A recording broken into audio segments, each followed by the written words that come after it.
Jaya Radha Madhava Kunja Vihari Jaya Gopi Jana Vallabha Girivaradhari Yashodanandana Vrajajana Yamuna Tira Vanachari Radha Madhava Kunja Vihari Gopi Jana Vallabha Girivaradhari Yashoda Nandana Vrajajana Ranjana Yamuna Tiravanachari Radha Madhava Kunja Vihari Jaya Shri Krishna Chaitanya Prabhu Nityananda Shri Advaita Gadadhar Srivasadi Gaura Bhakta Hare Krishna Krishna Krishna Hare Hare Hare Rama Rama Rama Hare Hare Hare Krishna Krishna Hare Hare Hare Rama Rama Rama Hare Hare Jaya Prabhupada Jaya Prabhupada Jaya Prabhupada Srila Prabhupada Om Namo Bhagavate Vasudevaya Om Namo Bhagavate Vasudevaya Om Namo Bhagavate Vasudevaya Narayanam Namaskrityanam Jaiva Narottamam Devim Saraswatim Vyasam Tado Jayamadirayed Ashtaprayeshu Bhadreshu Nityam Bhagavata Sevaya Bhagavati Uttama Shloke Bhaktir Bhavati Naishtike Mukam Karoti Vachalam Mangam Lankhaite Girim Yatrapad Muhammate Sri Guru Dinataranam Brahmanam Madhavam Sri Chaitanya Iswaram Namo Vishnupadaya Krishna Prasthaya Bhutale Srimati Bhaktivedanta Swamini Name Namaste Saraswati Devi Guruvani Pracharine Vishesha Shunyavadi Bhasha Chadvideshadarane Sri Krishna Chaitanya Brahma Nityananda Shri Advaita Gadadhara Shivasadi Gaur Bhaktivinoda Hare Krishna Krishna Krishna Hare Hare Hare Rama Rama Rama Hare Hare Hare Krishna Krishna Krishna Hare Hare Hare Rama Rama Hare Hare Hare Krishna Krishna Hare Hare Hare Rama Rama Hare Hare. So we are continuing a discussion of the Srimad Bhagavatam, and now we are going through the fourth canto. Previously we saw how Dhruva Maharaja went back to Godhead. That is where we stopped in our last discussion, and now continuing. The two chapters 13 and 14 are interesting in a different way because it speaks about the descendants of Dhruva Maharaj and how there was a bad apple in the whole parampara, rather to say, in Dhruva Maharaja's Vamsha. So that is the discussion that continues. Suta Goswami, continuing to speak to all the rishis headed by Shaunaka, said, after hearing Maitreya Rishi describe Dhruva Maharaj's ascent to Lord Vishnu's abode, Vidura became very much enlightened in devotional emotion, and he inquired from Maitreya as follows. Vidura is asking Maitreya, this is being told by Suta Maharshi to the rishis headed by Rishi Shaunaka. So he's asking about Prachetas. Their discussion will come later in the Srimad Bhagavatam, but he's asking who are these Prachetas to whom Narada Muni glorified Dhruva Maharaja about? That is how the question comes. I have heard that Narada Muni glorified Dhruva Maharaja's going back to Godhead. So, who are those Prachetas? That is the question. What is their family and everything? And Narada Muni, who is such an exalted personality, who has seen the Lord personally, and for him to glorify Dhruva to Prachetas. So giving an audience to the Prachetas, Narada Muni has given. So Prachetas also must be some exalted personality. So while Prachetas were executing sacrifices for the satisfaction of the Lord, Narada Muni glorified the qualities of Dhruva and pastimes of the Supreme Lord. I am very eager to hear them. So Prachetas are also in Dhruva's dynasty only. So now he will start speaking about Maitreya Muni, starts speaking about the descendants of Dhruva. So Dhruva's son named Utkala. Utkala was a very different type of personality. And he was not the type of personality who would become king, because he was not interested. He was not interested in becoming king. So Utkala, who was a very peaceful, detached, equipoised, able to see Supreme Lord and all the jivas, like that, he was attained. I mean, he was situated in self-realization. So he was not interested in becoming the king. So, and ordinary people considered him to be a very foolish person, just like how Jada Bharata deceived the general public. Utkala was also similarly. So, therefore, his younger brother Vatsara, the son of Brahmi, became king. And then Vatsara married Swarniti, and he had 2 sons. And those 2 sons, Pushparna and Vyushta, so they had sons. And then out of them, one Sarvateja, he became the next king. And his son was Chakshusha Manu, who became the 6th Manu. And then this Chakshusha Manu had 12 sons. Out of that, this Ulmuka became the king. And he had 6 sons. The chief among them was Anga. And this King Anga married Sunita, and he had a son named Vena. So this chapter and the next chapter is going to be about this personality named Vena. The saintly King Anga begot this son Vena, who was actually a very bad character. He was a very bad character, this Vena. And this Vena became king because King Anga became disgusted by his son's bad character, and he left the kingdom and left the forest.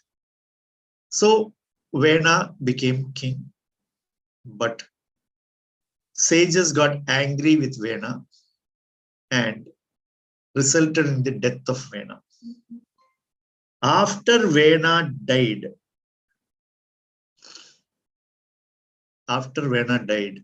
the citizens started suffering. So, seeing the suffering of the citizen, the sages out of the body of Vena, they created King Prithu, who is considered to be the original emperor of the world, Adya Kshitishwaraha, and he is also Amshavatara of Narayana. So Maitreya is in a very short form, he is giving this whole lineage to Vidura. So immediately, naturally, the question will come So Vidura is asking, how could a saintly king like Anga, who had a wonderful character and he was a protector of Brahmanas, how could he get a son as bad as Vena? And sages cursing a king to death. Because king is considered to be the representative of the Lord, and he is supposed to be the one who is holding the danda of punishment. And how did the sages come to a stage where they cursed this king to death? And also, how was this king so much hated by his own citizens? Vidura says, therefore, you please explain to me about this King Vena, since you know past, present, and future. And I am very faithfully and eagerly waiting to listen to you. Kindly explain to me what is this situation. So Maitreya Muni continues to explain the lineage history. Once King Anga performed an Ashwamedha Yajna in which the Devatas did not appear, even though they were invited by Brahmanas through mantras. So the sacrifice or the Yajna and the paraphernalia, everything was very pure.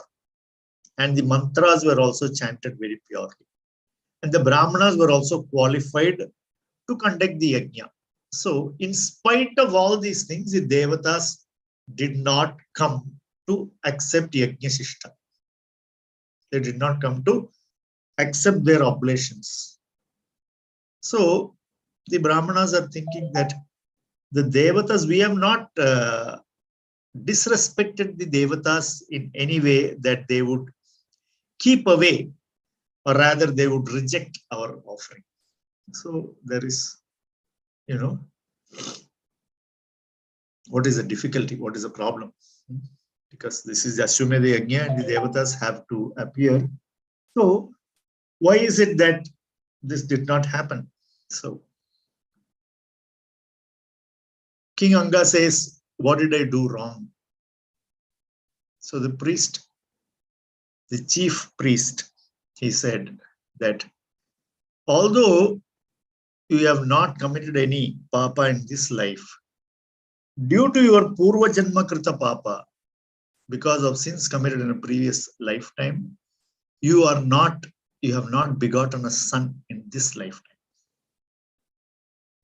So what you have to do is perform a sacrifice to please the Lord and ask from him benediction of a son. So inviting Lord Hari, automatically the Devatas also will come and they will take the Yajna Shishta. And Lord Hari is one who fulfills the desires of a person, whoever it is, who is worshipping him very sincerely. Lord Hari always gives benedictions to fulfill their desires. So according to that, so that King Anga will have a son, the Brahmanas offered all the oblations into the fire to Lord Vishnu. And then out of that fire came a person holding, as usual, the payasam that is to be given to Sunita, who is the wife of King Anga. So King Anga, he received it, the payasam, and offered it to his wife. Sunita, who was actually the daughter of Mrityu.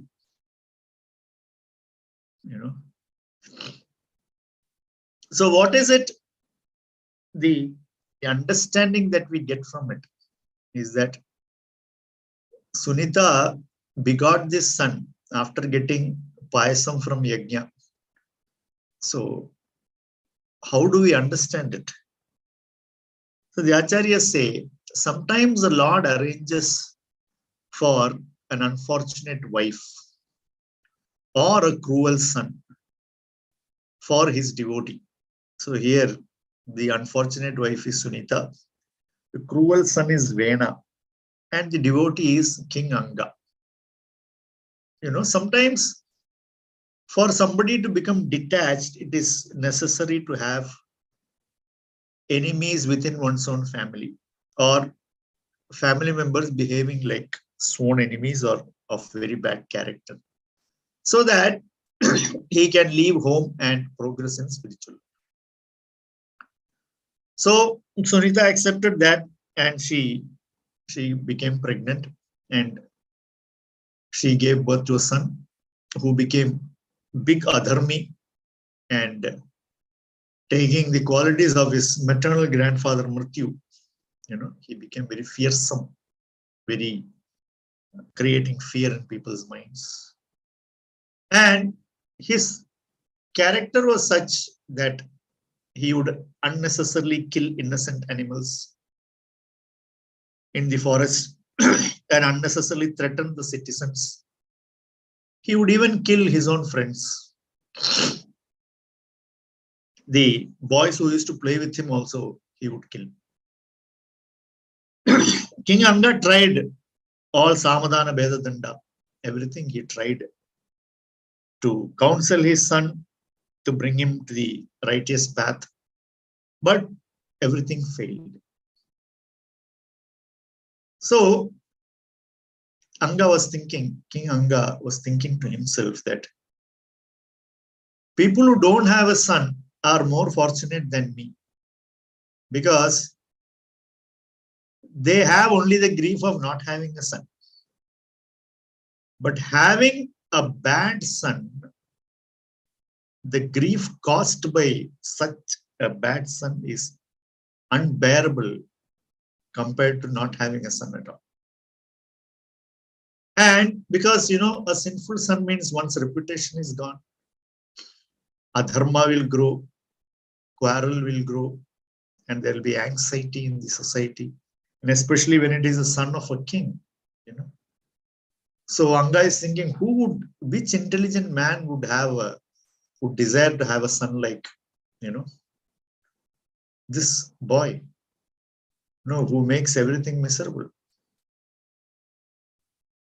And then Anga is thinking, but a bad son is better than a good son, because a good son means he will tie you down to the home because he's very nice. A bad son means he will make the home so hellish that there is ample reason to run away from home. Thinking like this, King Anga became indifferent and he left home in the midnight to the forest. So, totally without informing anyone, he left and vanished into the forest, and the citizens became very aggrieved, the priests, the ministers. They all went in search of Anga in the forest, but they could not find. And then they all came back, and then they have to decide now what to do. So Bhrigu, the chief among the sages, rishis. So all the rishis, rishis have one concern only, that is Lokanam Kshema Darshinaha, they are called. Loka Kshema, that everybody's welfare or society's welfare as a whole, that is desire of a sage or a rishi. So they saw that the society cannot continue like this. If they continue like this, they will become a pashu samyatam, means they will all become like animals, independent, non-regulated. So they decided that there should be a proper ruler. So they called Sunita and told her that, we will make your son the king. But the ministers were not in agreement. But the sages, because they saw that, a king should be there because there is no other alternative. So they enthroned him to be the king. So he's a very cruel king. And because of that, all the thieves became very afraid, because they know he's very cruel. So they all went and hid into the forest and other places. And after he became king, his pride grew unlimitedly because he has got so much wealth now. He is already an adharmi, very cruel person, fearful, fearsome. Everybody is fearful of him. And now he has got wealth and power. So he started insulting even great personalities. Blind, intoxicated, proud, and uncontrolled, he traveled everywhere, causing the earth and sky to tremble. Sounding kettle drums through the countryside, he forbade all the Brahmanas to perform sacrifices, charity, and religious acts. Naturally, his next aim was at the Brahmanas. He stopped all the religious activities. So, again, the sages, they got together and they discussed this situation. That they said now the citizens, the condition of the citizens is like a log of wood that is burning from both ends.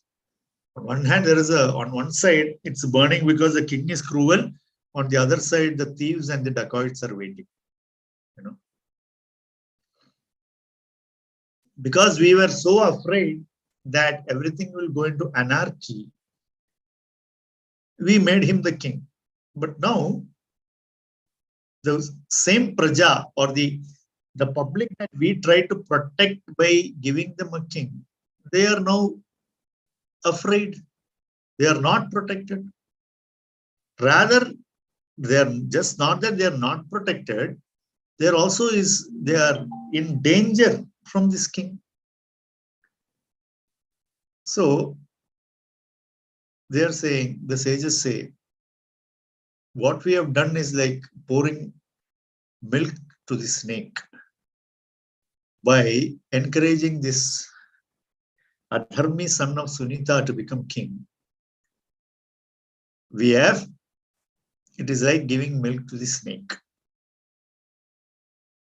Now he has become the enemy of his own praja. But we should try and go and talk to him. We have to try and talk sense into him. And if he does not accept our advice, we shall burn that sinner to ashes with our powers. He is already condemned by his own praja. Although saints are not at all interested in politics, but they are interested in lokakshema. Because we must understand why the sages took such an extreme step. Why the sages took such an extreme step is because lokakshemam is what a sage always aspires for. It actually does not affect Rishi as to who is the king, because he does not have to curry favors with the king. He is always detached, and a sage is one fearlessly who can advise the king, who can criticize the king without fear. Because he is not expecting any favor, he is not being maintained by the king. Because he does not require maintenance. You see, that is the position of a rishi. So that is why they act as advisors to kings. And their advice is considered very valuable because they don't have any vested interests. So in this case, they now decide that, either we straighten him out or we have to punish him. Having thus decided, the sages approached Vena. Concealing their anger, they spoke to pacify him with sweet words. Please hear our good advice attentively. Doing so will increase your life duration, opulence, strength, and fame. Those who follow dharma with words, body, mind, and intelligence become free from miseries. Thus, being freed from material influence, they can achieve liberation. So they are now trying to advise Vena, who is a complete adharmic personality. They try to give him good advice by saying that, dear king, please follow the path of dharma. Your activities should not go to the extent that it is spoiling the spiritual life of your praja. Because what is the duty of a king? Duty of a king is that he should protect the praja or his subjects or the citizens in such a way that they are all able to perform their dharma very peacefully and very nicely. Facilitating that is actually the duty of a king. A pious king who protects the citizens from mischievous ministers, thieves, and rogues can accept taxes and enjoy both in this world and the next. So, collecting taxes from the citizens, the king protects the citizens so that they can live peacefully, they can practice dharma, and eventually they can attain higher positions. And the king also, in the process, he is also enjoying his royal life. So it is a nice arrangement within the Varnashrama system. A pious king in whose state Varnashrama is strictly observed and where all citizens worship the Supreme Lord by their occupations, gives satisfaction to the Lord. So they are explaining to Vena, you see, you can actually do these things very nicely. You can have your enjoyment, you can have your royal throne, you can have your power and everything, but you cannot continue like this. All these things you can do. At the same time, you should facilitate dharma.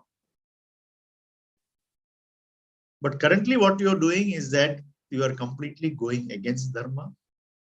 Only you are enjoying that in a very adharmic way, and everybody else is suffering. When the Lord is satisfied, what is impossible to achieve? Tasmin stushte kim aprapyam. That is when the Lord is tasmin tushte. When the Lord is happy, then what is unachievable? That is why all the different lokas, all the devatas and all the higher beings, they are always offering everything in worship to the Supreme Lord. Why? Because they know that when the Lord is satisfied, they will also become automatically satisfied and their activities will continue unabated. So they are advising the king, because he is a king, he has to be advised like this, and he is a practitioner of adharma. So in order to bring him in line, they also have to show all these kinds of carrots to him, so that he will come at least attracted to enjoying material opulence in a righteous manner.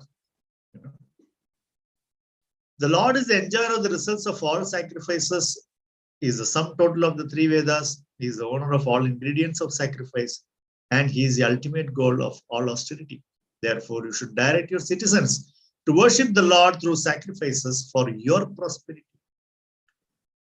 So, in this society, if the Brahmanas are engaged in yajnas and the king is engaging the Brahmanas in that way, then automatically the opulence, the Aishwarya as a society would increase because the Lord becomes pleased. And in the country, there will be prosperity. So they are pointing out all these things.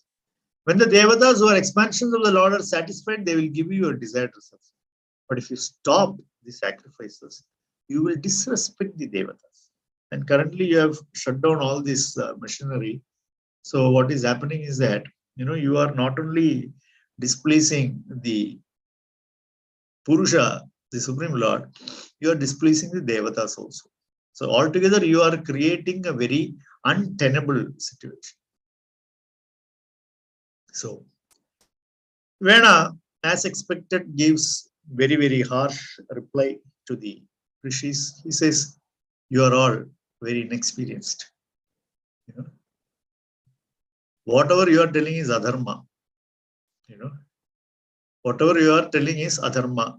You don't know what is dharma. Who is saying this? Vena. He says, because I am your real pati. But you are searching for another pati in Vishnu. Pratyaksha bhav, I am your pati. So he also knows. This man also knows the Shastra, but he is bending it to his advantage. He says, because I am your Pratyakshapati, I am your master. But giving me away or giving up on me, you are searching for another master who is sitting somewhere far. Not good. That's not dharma. Those who out of ignorance do not worship the king, who is actually the Supreme Lord, experience happiness neither in this world or the next. So he says, I am the Supreme. You see. Nriparupinam Ishwaram, he says. Nriparupa Ishwarayam, that means I am controller in the form of the king. So I am worshipable. But what are you people doing? You are not worshipping me. So what will happen? I will ensure that you are not happy now. And wherever I send you, there also you will not be happy. Your affection for the devatas is exactly like the affection of an unchaste woman who gives up affection to her husband for a paramour. So he's also saying, you are going after the devatas when I am here. So you are unchaste. Huh? And he says, that actually the king, the Nripa, is the source of all the devatas. Sarvadeva Mayo Nripa, he says. He says, Vishnu, Brahma, Shiva, Indra, Vayu, Yama, Kuvera, Soma, everybody, Agni, Varuna, all reside in the body of the king, he says. So ideally what you should be doing is worship me. All your offerings should be made to me. And don't be envious of me. And he says, if you do a sacrifice, who should be the first one to accept the oblations? Me. Why? Because I am Sarvadeva Mayo Nripa. I am the sum and substance of all the devatas. I am the Purusha. Like this. So the sages saw that his Viparyayamati means Viparita Buddhi. His intelligence is turned completely 180 degrees. Whatever is correct, he is accepting it all in the exact opposite way. And whatever is correct, he says is wrong. So he is a papi. He is utpatam gata. Means he has left the path of righteousness. Because of that, he has become Brashta Mangala. Means no Mangalam for him anymore. No auspiciousness for this person. And he is thinking Pandita Manina. And he is also thinking himself to be a great Pandita, greatly learned. While speaking absolute nonsense, he is considering himself to be most knowledgeable. And in spite of all these rishis making very wonderfully worded exposition to him, he cannot accept. So the sages decided to relieve King Vena of his existence. So the sages said, kill him, kill him. He is the most dreadful. If he lives, he will quickly turn the world to ashes. So that is how King Vena gets killed by the sages. As I said previously, saintly persons are actually not envious of anyone. They are always kind to everyone. But when a person, especially in the position of king, becomes demoniac, so that is equivalent to a poisonous serpent. Poisonous serpent. A poisonous serpent, even according to Shastra, should be killed. So that is what they have done. So these saintly persons decided that for Lokakshema, for the welfare of the praja, of the subjects, we have to do this. And therefore, they did it. This impudent and shameless person who blasphemed Lord Vishnu does not deserve to sit on the throne. Who except him would criticize the Lord, by whose mercy one gets all fortune and opulence? Vena was as good as dead due to his blaspheming the Lord. Achyuta Nindaya. He has already blasphemed the Lord, so anyway, his death is sure. Now the sages, manifesting their covert anger without any weapons, killed Vena simply by angry words. So they did not require to use any weapons, simply by their words. They cursed him to die. After the sages left, Vena's mother Sunita, being aggrieved, preserved his body with special ingredients and mantras. Because she could not bear separation from her son, she preserved his body. That is also the Lord's arrangement, because, unless that body was there, the sages could not bring King Prithu out. Once the sages assembled on the bank of river Saraswati and began to discuss about transcendental subject matters. Observing various disturbances in the country, they considered that misfortune may befall the people due to thieves in the absence of a king. While thus discussing, they saw a great dust storm caused by running thieves and rogues who were plundering the citizens. So, after Vena's death, the kingdom its condition became very bad. People were all suffering. The plunderers are running the kingless state. And although the sages can, if they can kill Vena, they can also control all these plunderers. But they thought, we shouldn't get into this business. Because we had absolutely no choice, we did it once. We cannot continue with this. So, because what will happen is that if we continue to do this, our spiritual life will get affected. Our spiritual power will go. It will diminish. Spiritual power of an angry Brahmana is like water in a cracked pot. Water in a cracked pot. What will happen? You keep filling the pot, it will keep leaking. Then you keep filling, it will never become full, it will never overflow. So the Brahmanas, the sages, they decided that we should replace him with a righteous king, and Anga's dynasty should continue. Because after all, it's a great personality, Anga. So his dynasty should continue. There were so many great kings in that lineage,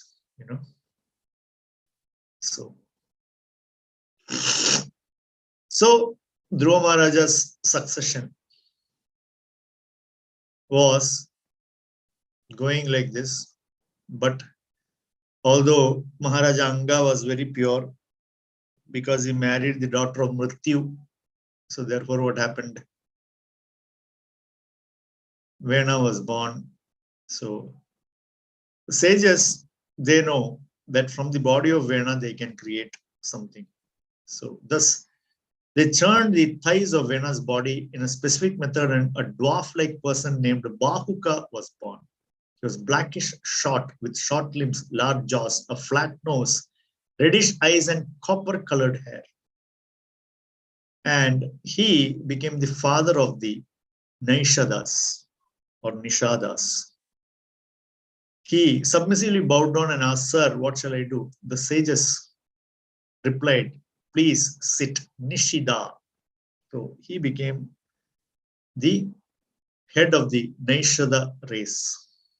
Because of accepting the terrible sins of Vena on being born, Naishada's descendants are always engaged in sinful activities and reside in hills and forests. So these Naishadas or Nishadas are a category of people who are always engaged in sinful life.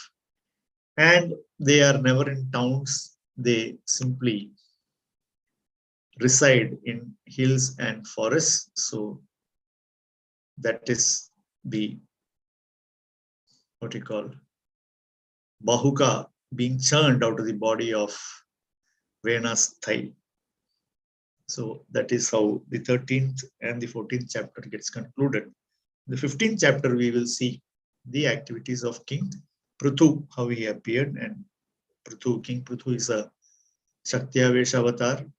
He is considered to be the first emperor, and earth is named Prithvi after King Prithu. So that discussion we will continue in our coming chapters. So chapter 13 and chapter 14 ends like this.